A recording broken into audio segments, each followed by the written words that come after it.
Good morning, welcome back to my channel GS World Group Sandesh. आज हम लोग current का सेशन शुरू करेंगे। भारत की पहली 100% प्लास्टिक कचरा तटस्थ कंपनी कौन सी बन गई है? तो ये बन गई है डाबर। और इसकी स्थापना कब की गई थी? डाबर की स्थापना कब की गई थी? 1884 ईस्वी में। और इसका मुख्यालय कहाँ है? इसका मुख्यालय है गाजियाबाद। और गाजियाबाद को क्या कहा जाता है? गाजियाबाद को छोटा दिल्ली कहा जाता है। और इसके संस्थापक कौन थे? इसके संस्थापक थे एस.के. बर्मन थे। अभी डाबर इंडिया के कार्यकारी निदेशक कौन है? तो शाहरुख खान है। अब डाबर के बारे में हम लोग देख लेते हैं। रोजमर्रा के इस्तेमाल वाले आयुर्वेदिक उत्पाद बनाने वाली घरेलू कंपनी डाबर ने वित्त वर्ष 2021-22 में देश भर से करीब 27,000 टन प्रयुक्त प्लास्टिक कचरा इकट्ठा कर उनका प्रसंस्करण एवं पुनर्चक्रण किया। एक महत्वपूर्ण पहल है। सीबीएसई के नए चेयरमैन कौन बने हैं? विनीत जोशी। और इन्होंने किसका स्थान लिया है? मनोज आहूजा का स्थान लेंगे। और जोशी जी 1992 बैच के मणिपुर कैडर के आईएएस अधिकारी हैं। और सीबीएसई का पूर्ण रूप होता क्या है? तो central board of secondary education होता है और देश का प्रमुख शिक्षा बोर्ड है। सीबीएसई आने वाले सभी स्कूलों का संचालन सभी सीबीएसई के अंतर्गत आने वाले सभी स्कूलों का संचालन केंद्र सरकार करती है। और इसकी स्थापना कब की गई थी? 3 नवंबर 1962 को। सीबीएसई की स्थापना कब की गई थी? 3 नवंबर 1962 को। और कौन कौन नई नियुक्तियां हुई हैं इसके बारे में हम लोग देख लेते हैं। तभी कृषि सचिव कौन बने हैं? मनोज आहूजा। और एसएससी के अध्यक्ष कौन बने हैं? एस किशोर। और एसएससी की स्थापना कब की गई थी? 1976 में। फाइजर इंडिया के अध्यक्ष कौन बने हैं? प्रदीप शाह। और इसरो के चीफ कौन बने हैं? एस सोमनाथ। लेखा महानियंत्रक कौन बनी है? तो सोनाली सिंह बनी है। और एनसीईआरटी के अध्यक्ष कौन बने हैं? दिनेश प्रसाद सकलानी। और ओएनजीसी के प्रमुख कौन बनी है? अलका मित्तल। और यूजीसी के अध्यक्ष कौन बने हैं? एम जगदीश कुमार। और जेएनयू की पहली कुलपति कौन बनी है? धूलिपदी पंडित बनी है।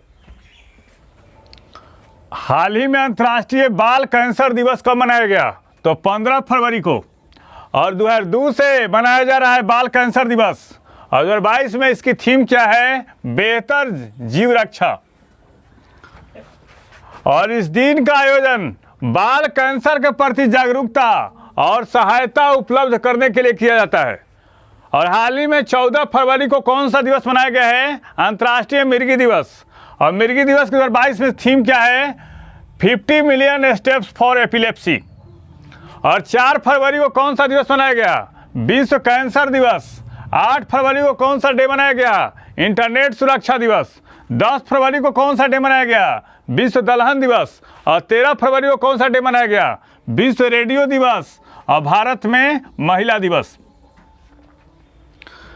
हाल ही में प्रशांत महासागर में स्थित किस द्वीप पर चीन के हिंद प्रशांत क्षेत्र में बढ़ते प्रभाव को रोकने के लिए अमेरिका ने दूतावास खोलने का निर्णय लिया है?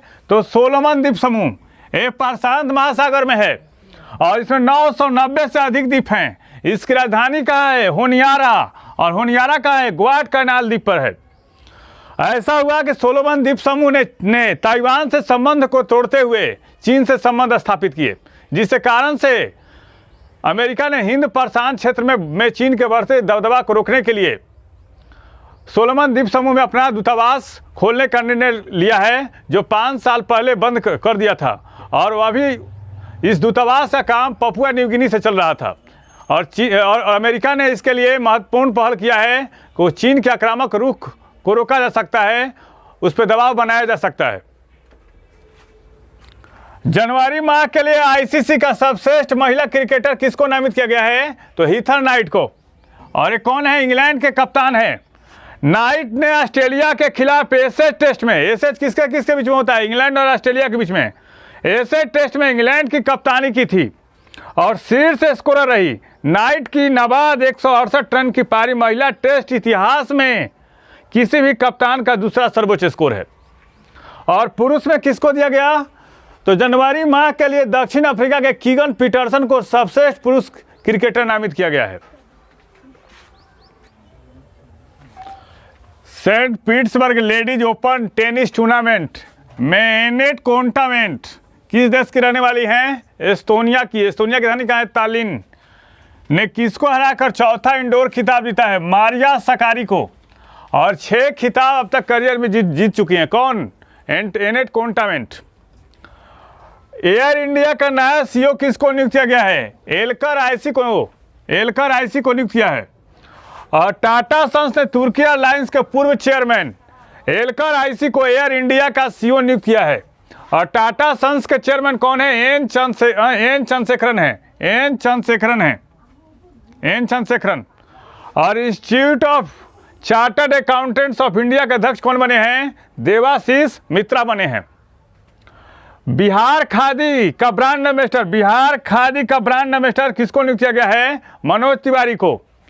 अभी हाल फिलहाल में कृषि नेटवर्क का ब्रांड एम्बेसडर कौन बने हैं, पंकज त्रिपाठी। और गेम्स 24x7 का ब्रांड एम्बेसडर ऋतिक रोशन। और फिनो पेमेंट कंपनी का पंकज त्रिपाठी। और उत्तराखंड के ब्रांड एम्बेसडर कौन बने हैं, अक्षय कुमार। और रियलमी के ब्रांड एम्बेसडर कौन बने हैं, केएल राहुल। हाल ही में अर्जेंटीना ओपन टेनिस का खिताब किसने जीता है, तो कैस्पर रूड ने। और उप विजेता कौन रहे हैं, डिएगो श्वार्ट्जमैन। हाल ही में बेंगलुरु में नई राष्ट्रीय क्रिकेट अकादमी के परिसर की आधारशिला किसने रखी, सौरव गांगुली, बीसीसीआई के अध्यक्ष। और जैसा कौन है, बीसीसीआई के सचिव हैं। आरबीआई द्वारा वित्तीय साक्षरता सप्ताह 2022 मनाया जा रहा है। इस वर्ष इसकी थीम क्या है, गो डिजिटल गो सिक्योर। और आरबीआई की स्थापना कब की गई थी, आरबीआई की स्थापना 1935 में की गई थी। और किस समिति की सिफारिश पर की गई थी, तो यंग हिल्टन समिति की सिफारिश पर। और आरबीआई का राष्ट्रीयकरण कब किया गया, 1949 में। और इससे पहले भारतीय अध्यक्ष कौन थे, सीडी देशमुख। और पहले अंग्रेज अध्यक्ष कौन थे, एस्बॉर्न स्मिथ थे। और यह कब मनाया जाता है, 14 से 18 फरवरी के बीच मनाया जाता है। कौन, वित्तीय साक्षरता सप्ताह आरबीआई द्वारा। रूस से संभावित हमलों को देखते हुए यूक्रेन में वृद्ध महिलाओं द्वारा बनाया गया सैन्य संगठन जो काफ़ी चर्चा में है, उसका नाम है बाबू सखा बटालियन, जिसमें 70 वर्ष से अधिक महिलाएं जो हैं वो सैन्य ट्रेनिंग ले रही हैं। इस चैनल के माध्यम से सभी विषयों का तथ्यपरक विश्लेषण किया जा रहा है। आप इस चैनल से जुड़िए, लाइक कीजिए, सब्सक्राइब कीजिए। धन्यवाद।